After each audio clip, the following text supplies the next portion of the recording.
Many thanks for joining us on the newsroom. Chief Whip Ojiuzo Kalu has denied having any link with contracts awarded by the Niger Delta Development Commission (NDDC) in Abia State. The former governor of Abia State said he only facilitated road project as his intervention efforts for some communities in the state after they requested him to do so. Also, Emmanuel Oduaha, former governor of Delta State, has denied having any link with the projects done by the Commission as claimed by Godswill Akpabio, Minister of Niger Delta Affairs. In a letter to the House of Representatives, Akpabio named Kalu and Oduaha as some of those linked to contracts awarded by the NDDC in 2018, most of which are road projects valued at over 500 million naira each.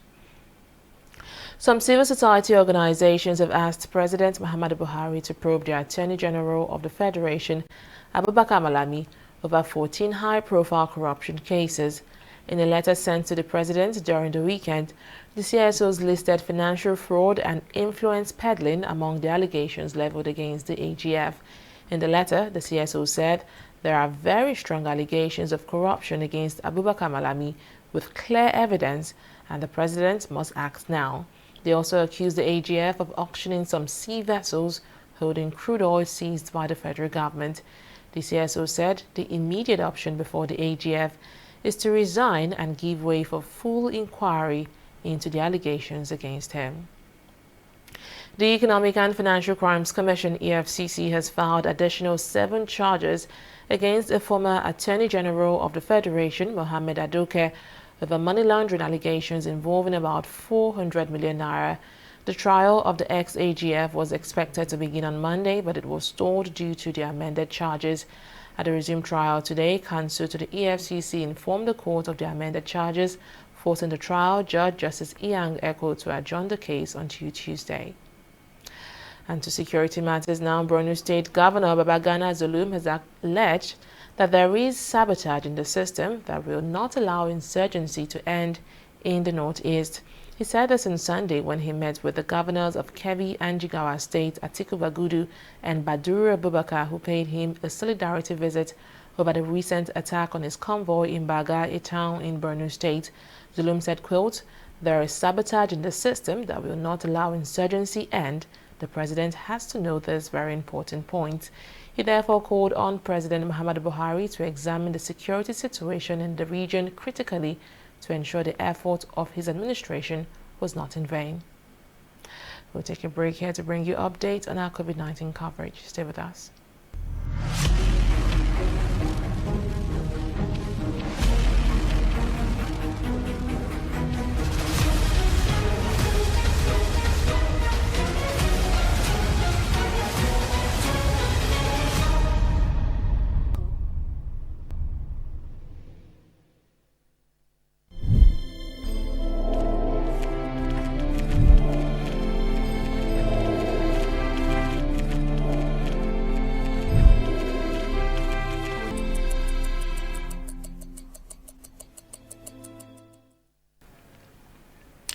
Welcome back. The National Center for Disease Control, NCDC, has reported a drop in the number of new COVID-19 infections across the country. In a tweet on Sunday, the NCDC said 304 new cases were confirmed in the last 24 hours, which is the lowest daily rise in exactly 8 weeks. The new infections were recorded in 14 states and the FCT, with Lagos leading the chart with 81 new cases. The daily recovery rate was also at its lowest in 10 days, with 221 people discharged on Sunday, bringing the current total number of recoveries to 20,308. Also, with 5 new deaths, the fatality toll has risen to 888. The Nigeria Center for Disease Control, NCDC, says coronavirus tests conducted within its molecular laboratories across the country are free of charge. It stated this on Sunday via its verified Twitter handle on Sunday. Now, according to the agency, the scale-up of testing is key in assessing the nation's COVID-19 situation and coordinating response across the country. The 61 NCDC facilities are located in 30 states across the country and the Federal Capital Territory. NCDC's tweet came amid the controversy over the COVID-19 test to be conducted for SS3 students preparing for the West African Senior School Certificate Examination in Ogun State. Worship centers in Lagos State will be allowed to reopen from Friday, August 7th. Governor Babajide Sanwo-Olu announced this at a press conference where he gave update on how the state is managing the global pandemic. According to the governor, the regular once-a-week service at designated days and gatherings should not exceed 50 persons. Sanwo-Olu also revealed that restaurants, social clubs who have met conditions are permitted to open from Friday, August 14 for in-dining, but did not permit the reopening of nightclubs and cinemas, among other places. Places of worship in Lagos will now be open from Friday, the 7th of August, for our Muslim worshippers, and on Sunday, the 9th of August, for our Christian worshippers. But we will only be allowing 50% of their capacity, a maximum of 50% of their capacity at either the church or at the mosque. Church who has a Saturday worship day will also be allowed to start holding their Saturday worship. Restaurants will now be permitted to open for in-dining services from the 14th of August, with a proviso to keep 50% occupancy capacity, meaning that they can now open from the 14th, but ensuring that they keep 50% of their capacity as for in-dining provisions. Social clubs and recreational centers, they will also be allowed to open from the 14th. The ones that have met the condition and have applied to the Safety Commission, some of them have already met the condition, some of them have applied. Between now and the 14th, they will go back and recertify them and just ensure that they are ready, and from the 14th, they can be open to their members. However, we will still not be able to open nightclubs, cinemas, and game arcades for now, but we'll be observing in the weeks after the first opening how the events have turned before we come back to other social activities around nightclubs, spas, game arcades, and cinemas. We will be increasing the permissible capacity for public gathering from 20 that we had in the past month to 50 persons. 3 ministers in Gambia's government have tested positive for the coronavirus days after the country's vice president Isatu Toure contracted the infection.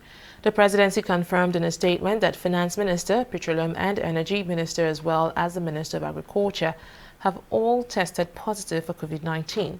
Last week, President Adama Barrow said he would self-isolate for 2 weeks after the vice president tested positive. The Gambia has so far confirmed nearly 500 coronavirus cases and 9 deaths. We'll now bring you an update from the world of business after this break.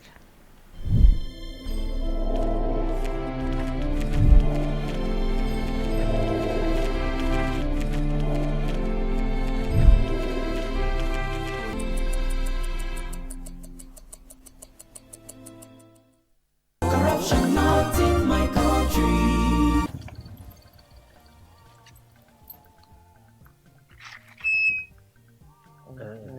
Now, yeah. Yes, Oga.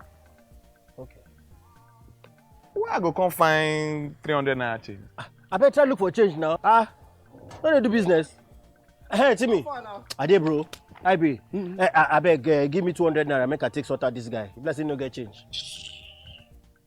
Take it, give us. I said 200. Give her 100 naira. Yeah. Okay, I agree to pay 200. How much you think they carry people from that place we carry on the chair? Oga. Why they touch me? Now 100 naira. He agreed to pay. Because that was what you said was the fair. Why you not go pay you? Why you they extort your customer? You see this corruption. What would they hear for news? They see for people everywhere. Now be this so. This is corruption, not in our country. Corruption not in my country. Stop corruption now. Many thanks for staying with us. South African company Shoprite Holdings Limited has announced plans to discontinue its operations and auction off its outlets in Nigeria. The company noted that its decision is hinged on the approaches from various potential investors and in line with its reevaluation of the group's operating model in Nigeria. In its operational and voluntary trading update released on Monday, ShopRite revealed that its Nigerian business posted a minus 6.3% decline in sales for the year ending June 2020. The company entered the Nigerian market in 2005, and its exit continues a trend of South African retail businesses struggling in Africa's most populated nation. Lebanon's Foreign Minister Nassif Hiti has resigned from his position, saying the country is sliding towards becoming a failed state. Hiti submitted his resignation to the Prime Minister and left the government house without making any comment. However, in a letter made public on Monday, the veteran diplomat lamented the absence of a vision for Lebanon and lack of a real will to achieve structural reforms. His resignation is the biggest blow yet to Diab's 6-month-old government, which has struggled to make good on promises that it would implement wide-ranging reforms following massive anti-establishment protests last year. Mikel Arteta has identified Felipe Coutinho, Willian and Thomas Partey as the 3 players he wants to bring in this summer as he looks to strengthen his side ahead of next season.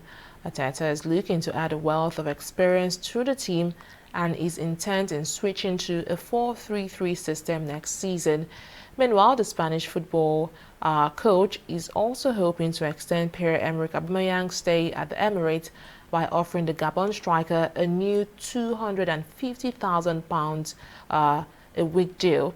Aubameyang's current deal expires next summer, but his contract includes a 12-month extension clause.